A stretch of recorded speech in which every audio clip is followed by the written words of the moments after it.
1519 میں بابر جب ہندوستان پہ حملہ آور ہوا تو اس وقت تاتار خان اور ہاتھی خان جو کہ چچا زاد تھے ان کی حکمرانی اس علاقے پر تھی۔ تاتار گکھڑوں کا صدر مقام یہی قلعہ پھروالا تھا۔ تاریخ بتاتی ہے کہ یہ قلعہ پھروالا تاتار گکھڑوں کا صدر مقام تھا۔ ہاتھی خان نے تاتار خان کو قتل کر کے یہ علاقہ بھی اپنے قبضہ میں لے لیا۔ تاتار خان کی قبر کا لنک میں اپنے ڈسکرپشن میں دے دوں گا۔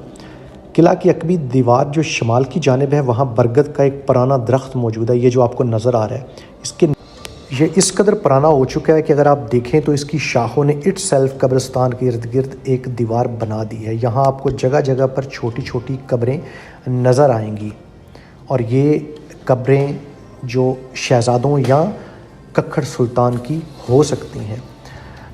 قلعہ کی یہ جو جس برگد کے درخت کا ذکر ہوا ہے تاریخ میں، جس کے نیچے چند ایک پرانی قبریں موجود ہیں، یہی وہ جگہ ہے، اور مقامی افراد کے مطابق ان قبروں کے ساتھ بیٹھنے کی جگہ بنی ہوئی ہے۔ اور تاریخ دانوں کے مطابق یہ جو بیٹھک آپ کو نظر آ رہی ہے، اس کے بارے میں تاریخ دان یہ بتاتے ہیں کہ یہ بیٹھک ہے جہاں داتا گنج بخش حجویری رحمۃ اللہ علیہ، البیرونی سخی سبزواری بادشاہ بھی الوا افروز ہوتے رہے ہیں۔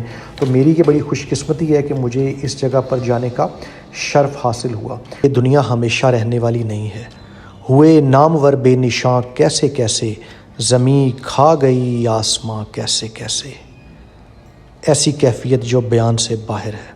آئیے چلتے ہیں اپنے اگلے سفر کی طرف۔ یہاں سامنے آپ کو ایک دروازہ نظر آ رہا ہوگا، جو میں نے آبزرو کیا ہے کہ یہاں بنائے گئے سارے دروازے، موسٹلی جو دروازے وہ یہ ہیں کہ جو صرف ویو لینے کے لیے بنائے گئے ہیں، کیونکہ ایک طرف پہاڑ ہے اور دوسری طرف دریائے سواں، تو ایسا کوئی ٹرانسپورٹیشن کا سسٹم ان دروازوں سے ہوتا ہوا یا جو کبھی ہوا ہوگا ایسا نظر نہیں آیا۔ تو میرے خیال میں یہ صرف ویو لینے کے لیے ہیں، لیکن ویو بہت خوبصورت ہے۔ دیکھیں ایک طرف دریائے سواں بہہ رہا ہے اور ایک طرف ہمالیہ کی سرسبز چوٹیاں۔ اچھا، جب تاتار خان کو قتل کر کے ہاتھی خان نے قبضہ کیا تو اس کی شکایت جب بابر کو ملی تو اس نے اس قلعہ کا محاصرہ کر کے اس پہ قبضہ کیا۔ بعد ازاں صلح کے بعد اس کو واپس کیا گیا اور ہاتھی خان کو سلطان کا لقب بھی دیا گیا۔ یہاں سے مغلوں اور گکھڑوں کی دوستی شروع ہوئی، اور وہ دوستی اس حد تک گئی کہ تاریخ بتاتی ہے کہ سلطان سارنگ کی بیٹی جہانگیر کے ساتھ اس کا نکاح ہوا اور علی قلی خان کی بیٹی شہزادہ اکبر کے ساتھ بیاہی گئی۔ یہ دیکھیے، یہ سامنے ایک اور دروازہ مجھے نظر آ رہا ہے، آئیے یہ دروازہ بھی آپ کو دکھاتے ہیں۔ یہاں دروازوں کے اوپر کچھ نام نہیں لکھے ہوئے، وہ نام جو کہ تاریخ نے ان دروازوں کے بتائے ہیں۔ اس دروازے کے تھرو بھی ماضی میں ہوئی کسی بھی قسم کے ٹرانسپورٹیشن کے آثار نہیں ملتے۔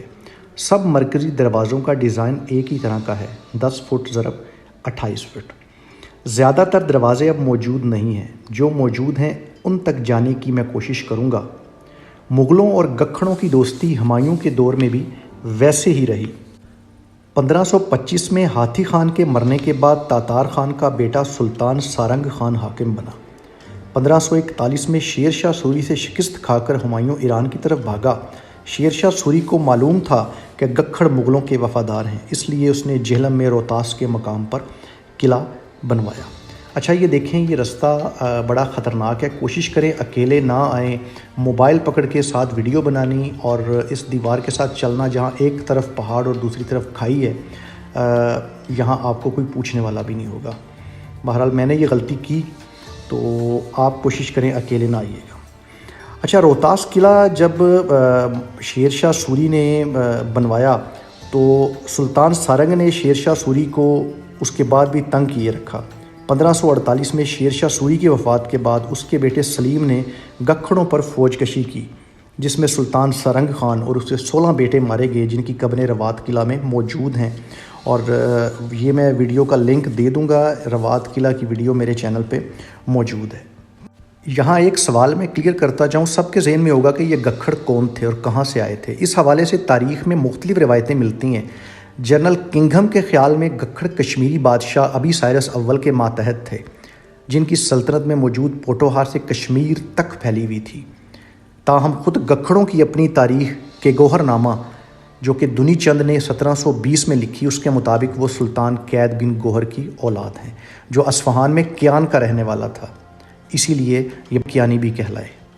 اچھا، جیسا کہ میں نے بتایا کہ مغلوں اور گکھڑوں کی دوستی ہمایوں کے دور میں بھی ویسی رہی۔ جولائی 1553 میں اس قلعہ نے ایک ہولناک واقعہ دیکھا جب ہمایوں کے باغی بھائی کامران مرزا کو گکھڑوں نے پناہ تو دی لیکن ہمایوں کو بتا دیا اور شرط یہ رکھی کہ اس کو جان سے نہیں مارنا۔ ہمایوں نے وعدہ پورا کیا، جان تو بخش دی لیکن قلعہ میں کامران مرزا کی آنکھیں نکال دیں۔ اور اس سے آپ اندازہ لگا سکتے ہیں کہ کس قدر سفاکی بھی رہی ہے مغل بادشاہوں میں اپنے تخت و تاج کو لے کے۔ 1563 میں کمال خان کے بیٹے مبارز خان کو یہ قلعہ ملا اور مبارز خان 1 سال بعد ہی مر گیا اور اس کی موت کے بعد یہ قلعہ جلال خان کے حصے میں آیا۔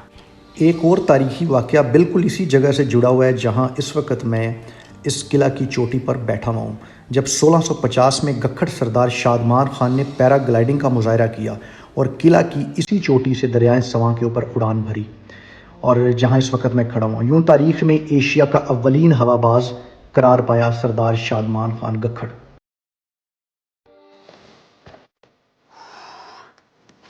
اچھا جی، آج میں آپ کو لے کے آیا اس قلعہ میں۔ اس قلعہ کے بیسیکلی 6 گیٹ ہیں جس میں سے 5 ابھی باقی ہیں، جو کہ میں سارے آپ کو نہیں دکھا سکایا کیونکہ ہیومن سیٹلمنٹ ہونے کی وجہ سے وہ ان کے گھروں میں شاید شامل ہو گئی، جس میں ایک کو ہاتھی گیٹ کہتے تھے، ایک کو بیگم گیٹ، پھر فورٹ گیٹ، لشکری گیٹ، زیارت گیٹ اور باغ گیٹ۔ اور اس میں اس وقت جب یہ بنایا گیا تو تقریباً 500 سپاہی رہنے کی جگہ تھی، 100 گھوڑے، 50 ہاتھی یہاں رہنے کی جگہ تھی۔ اس کے علاوہ جو میں نے قبریں آپ کو دکھائی ہیں، یہاں 10 سے 15 جو گکھڑ سردار ہیں ان کی قبریں بھی یہاں ملتی ہیں۔ اس چوٹی سے آپ کو گکھڑ سلطنت کا جاہو جلال بڑا واضح نظر آئے گا، مگر جب آپسی رنجشیں اور دلوں میں کدورت بڑھ جائے تو عروج زوال میں بدل جاتا ہے۔ یہی گکھڑ سلطنت کے ساتھ ہوا۔ مغلوں کے زوال کے ساتھ جب مرہٹے دہلی کی طرف بڑھے تو احمد شاہ ابدالی نے سلطان مقرب، جو کہ اس وقت گکھڑ سلطان تھا، بہادر سردار تھا، اس کے ساتھ مل کر پانی پت کی تیسری جنگ میں مرہٹوں کو شکست دی۔ سلطان مقرب نے یوسف زئی افغانوں اور قلی خٹک کو شکست دے کر اپنی سلطنت گکھڑ منڈی تک پھیلائی۔ 1765 میں گجر سنگھ نے چڑھائی کی، مقرب خان نے مقابلہ کیا لیکن پسپائی اختیار کر کے پھروالا واپس آیا، لیکن اپنوں کی بے وفائی پہ قتل ہوا اور یہیں پھروالا میں ہی دفن ہوا۔ اس کے بعد سلطان مقرب کے بیٹوں سے گجر سنگھ نے قلعہ چھینا اور تباہ کر دیا۔ سکھوں نے گکھڑوں کے سر کی قیمت 1 روپیہ لگا دی۔ یوں کئی شہزادے اور سردار مارے گئے، جو بچ گئے وہ ہجرت کر گئے، اور تاریخ بتاتی ہے کہ گکھڑ کہلانے کی بجائے یہ راجے اور کیانی کہلانے لگے۔ پھروالا کی تباہی کے ساتھ گکھڑوں کے 700 سالہ اقتدار کا سورج غروب ہوا۔ آج یہ قلعہ شکست و ریخت کا شکار ہے۔ عام لوگ تو درکنار، آج گکھڑ خود بھی نہیں جانتے کہ دریائے سندھ سے جہلم تک ان کے اجداد نے 700 سال تک حکمرانی کی۔ گکھڑ قبیلے کے آخری سردار کرنل سلطان ظہور اختر، جو کہ حدیقہ کیانی جو اداکارہ ہیں ان کے چچا بھی ہیں، انہوں نے 28 ستمبر 1980 کو یہ قلعہ ڈپارٹمنٹ آف آرکیالوجی پاکستان کے حوالے کیا اور پھر پلٹ کے خبر تک نہ لی۔ گکھڑ ان کا اس علاقہ سے قریباً کوئی 1800 سم تھنگ میں اس علاقہ سے ان کا جو قبضہ تھا وہ ختم ہو گیا، اور پھر یہ جو ہے یہ ایک آنند سنگھ کے نام کا بندہ ہے جس کو یہ ساری زمینیں چلی گئیں، اور اس کے بعد پھر 1857 میں برٹش راج کے اندر آ گیا یہ قلعہ، اور اس کے بعد پھر تقسیم کے بعد یہ پاکستان کے پاس ہے، اور تقریباً 1980-88 میں اس کو ڈپارٹمنٹ آف آرکیالوجی کے حوالے کر دیا گیا۔ تو باقی سب کچھ تو زبردست ہے، یہ ایک ایسی ہسٹری ہے جو کہ دیکھے جانے کے قابل ہے اور زیادہ ایکسپلور ہونے کے قابل ہے، اور آپ نے دیکھا جگہ جگہ پہ ڈپارٹمنٹ آف آرکیالوجی کے بورڈ لگے ہوئے ہیں، لیکن ایک چیز تھوڑی سی تکلیف دہ ہے کہ یہاں آنے کا راستہ اس طرح فیزیبل نہیں ہے تاکہ لوگ زیادہ سے زیادہ آ سکیں۔ بہرحال میری اس کوشش کو آپ لوگ قبول کیجیے گا، اور امید ہے آپ چینل کو سبسکرائب کریں نہ کریں، بٹ یہ میری اپنی سیٹسفیکشن ہے کہ ہسٹری کو دیکھے جانا چاہیے، ہسٹری کو پسند کیا جانا چاہیے۔ پورا علاقہ ہسٹری سے بڑا پڑا ہے، اس کو اور بھی دیکھا جانا چاہیے اور تھوڑا اندر ڈیپ ڈاؤن جانا چاہیے، ڈیپ ڈیپ کرنا چاہیے۔ بہرحال تھینک یو ویری مچ، اس ولاگ کو آپ نے دیکھا۔ سو نائس آف یو، السلام علیکم ٹو آل آف یو۔